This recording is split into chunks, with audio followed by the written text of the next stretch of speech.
Bonjour, bonjour. Alors, on se retrouve pour une petite vidéo de japonais. Alors, j'avais dit que je ferais que des vidéos en japonais, mais là, j'ai été prise d'une sorte de, je sais pas, de folie un petit peu comme ça qui m'est arrivée. J'ai envie de faire une vidéo sur Kore Sore Are. Et je sais pas pourquoi, j'ai décidé de faire ça comme ça. Je sais pas du tout ce que ça va donner, si ce serait très pédagogique ou pas. Mais on va se lancer comme ça et on verra bien de toute façon ce que ça donnera. Donc, sore, kore, are, c'est pour poser des questions pour savoir qu'est-ce que c'est. Et en fait, en japonais, vous n'avez pas juste une question. C'est-à-dire que, en fonction de la distance de l'objet par rapport à vous et votre interlocuteur, ça change. Donc, on va prendre mes deux petits personnages là. On va dire que celui avec la hache, ce sera Za, et que celui avec l'épée, ce sera Priam. Voilà, c'est totalement subjectif, mais c'est comme ça, ils s'appelleront comme ça. Za et Priam.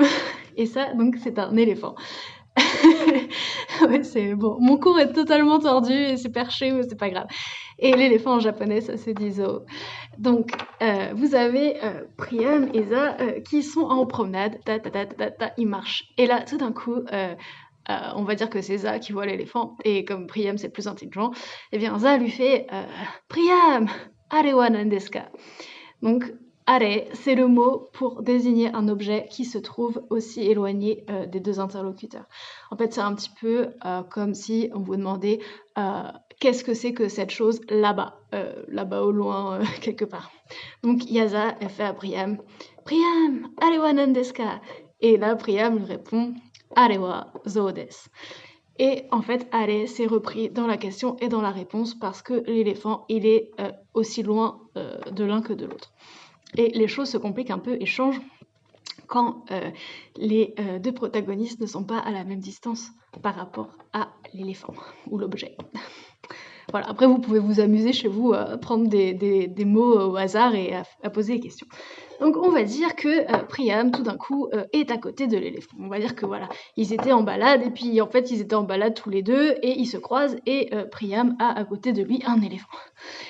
Et donc il y a Za qui voit Priam et qui voit l'éléphant aussi. Et en fait l'éléphant est plus proche de Priam qu'il n'est de Za. Donc Za, pour poser sa question, elle va dire Priam, sole wa nan desu ka? Sole étant le mot pour désigner un objet qui se trouve plus éloigné de soi que de son interlocuteur. Donc Priam, sole wa nan desu ka? Et là, Priam va répondre. Mais il ne va pas répondre avec sole, parce que l'éléphant est plus proche de lui que de Za. Et donc, il va utiliser le troisième mot, qui est kore. Donc, kore wa zo desu. Ceci, à côté de moi, est un éléphant. Donc, en gros, pour récapituler, je fais des petits trucs avec mes petits personnages. J'ai l'impression de faire une vidéo un peu secrète, là, vu que je suis à moitié affalée sur ma table. Mais bon, bref. Quand l'objet est éloigné des deux interlocuteurs, eh bien, c'est are. On prend are pour poser la question.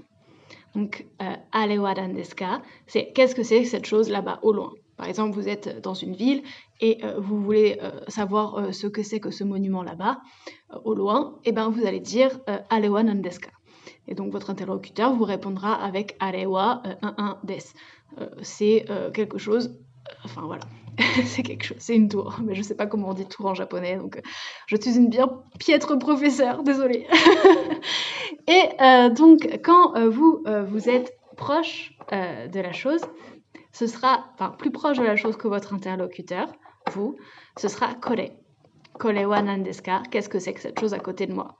Et quand vous êtes plus éloigné de la chose que votre interlocuteur, vous direz sore wa nan desu ka? Qu'est-ce que c'est que cette chose qui est plus proche de toi que de moi?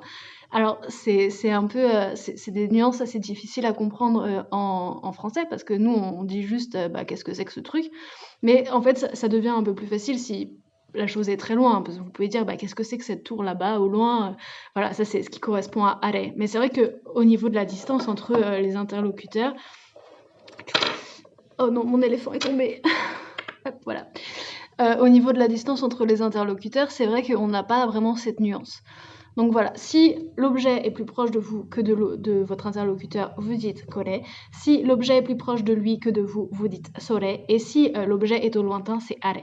Et donc la question pour savoir, c'est nan desu ka. Donc soit kore nan desu ka, sore nan desu ka, are nan desu ka. Et ensuite la réponse, c'est en fonction aussi pareil de l'objet. Donc si l'éléphant il est plus proche de moi que de vous, hop, eh bien je vais vous dire kore wa zo desu. Et si l'éléphant est plus proche, je vais le mettre là, on ne verra pas, de vous que de moi, eh bien je vais vous dire sore wa zo desu. Et s'il est aussi éloigné de vous que de moi, eh bien on va dire are wa zo desu. Alors je ne sais pas si c'est très clair, je vais vous mettre les explications dans la description. Voilà, j'avais juste envie, en fait, je pense que j'avais très envie de vous montrer mes petits personnages. Alors attends, celui-là il est à l'envers. Mais voilà, c'est mes petits personnages vikings de la motivation avec mon petit éléphant que je vais mettre je ne sais pas où pour qu'on le voit. Voilà, là. Et voilà, et pour vous expliquer qu'en japonais, il y a ce genre de nuances et que il faut les connaître en fait parce que c'est très différent par rapport au français. Et donc voilà, et je vais vous mettre un petit cours théorique dans la description pour pardonner un petit peu cette vidéo tournée n'importe comment, un peu comme un secret. Enfin, là, j'ai l'impression d'être un enfant qui a fait son petit truc avec ses petites figurines, et bref, voilà.